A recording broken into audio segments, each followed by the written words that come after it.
how your daily routines secretly sculpt your future self. Every morning begins almost the same way, right? You wake up, your hand reaches for your phone, notifications, messages, maybe a quick scroll, coffee, shower, commute, work, and at night one last scroll before sleep. Nothing dramatic, nothing life changing, just ordinary.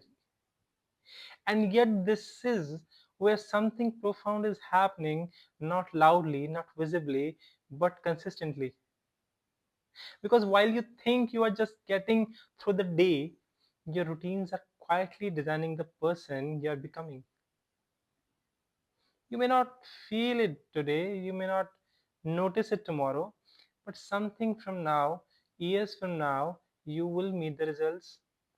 Think of your life like a building under construction.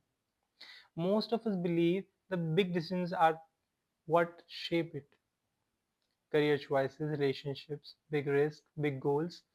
But in reality, the real architect works in silence. Is the way you start your mornings, the way you respond to boredom, the way you unwind at night, the way you repeat the same small behaviors again and again. Those moments don't feel important, but they are training something: your brain, your identity, your future reactions. Psychologists have a simple idea for this: your brain loves patterns. When you repeat something, your brain says, "Oh, this must matter. Let's make it easier next time." And slowly, without asking your permission, the behavior becomes automatic. Not because it's good, not because it's bad, because it is familiar. Let me show you this plays out. How this plays out. Imagine a working professional. Every evening after work, they feel drained, so they collapse on the couch and scroll for hours. It feels harmless, even deserved. But over time, something subtle happens. Their mind gets used to stimulation instead of rest. Their evenings stop replenishing energy, learning, reflection, movement quietly disappear. A year later, they wonder why they feel stuck, why growth feels harder, why confidence has faded.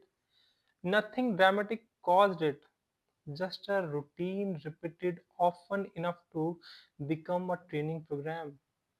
Now imagine a student. Every time studying feels uncomfortable, they switch tabs, check messages, watch a short video. Their brain learns something important here. Not facts or formulas, but avoidance. It learns when things feel harder, escape. Years later, that same student becomes an adult who struggles with focus, deep work, and follow through. Not because they lack intelligence, but because their nervous system was trained slowly to flee discomfort. Or think about a creator. Every day they tell themselves, "I'll post when it is a perfect time. I'll start when I'm confident." Days turn into months, months turn into silence, and their brain learns another lesson: delay safety. Eventually, even small acts of expression feel risky. None of these people choose these outcomes.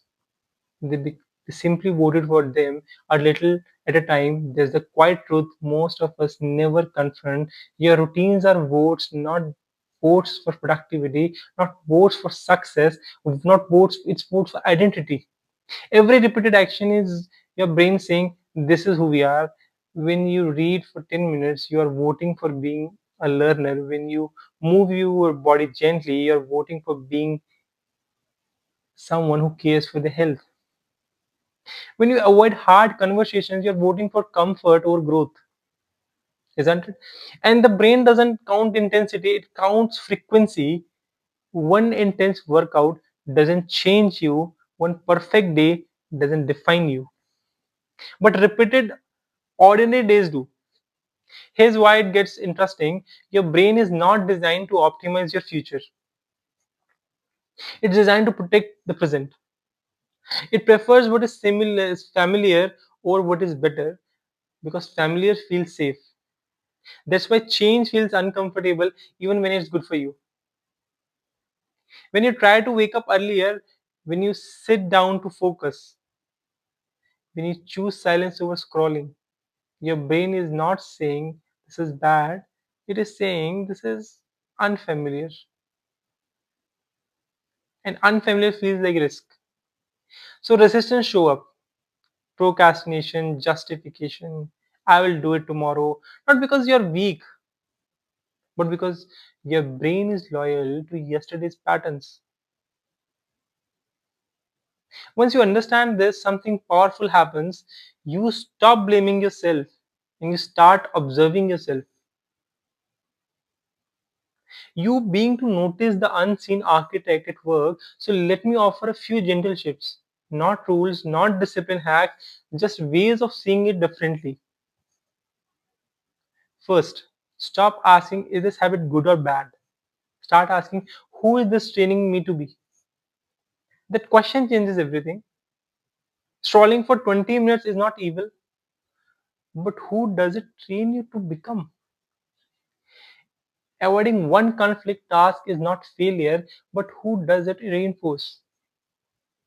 Second, design for continuation, not perfection. Your brain does not need a perfect routine, it needs a repeatable one.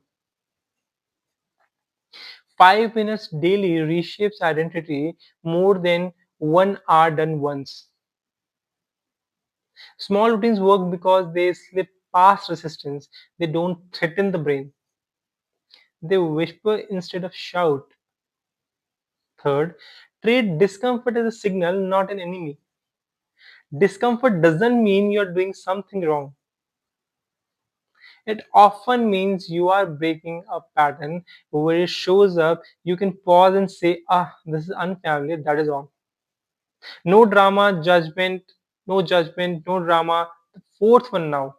Attach routines to moments that already exist. You already wake up, you already eat, you already wind down at night. Those moments are anchors. You're not adding a new life. You're slightly redirecting the one you already have. And finally, remember that you are always training something. Even on days you feel unmotivated, even on days you feel tired, even on days nothing seems to change, you are teaching your future self how to respond to life. So let me ask you quietly, what is your morning training you expect from the day? What is your phone teaching your attention? What is your evening teaching your nervous system about rest? And if nothing changed, your routine stayed exactly the same for the next 5 years, who would you become? This is not meant to scare you, it is meant to empower you. Because the same force shaping you unconsciously can shape you intentionally, not through dramatic reinvention, but through small, compassionate choices. One quieter morning, one intentional pause, one routine that aligns with who you want to become. You don't need to rebuild your life. You just need to remember this. Your future self is already in training. Every ordinary day, every unnoticed moment. So choose gently, choose consciously, and trust that even small votes cast consistently and can build a life you recognize when you arrive there.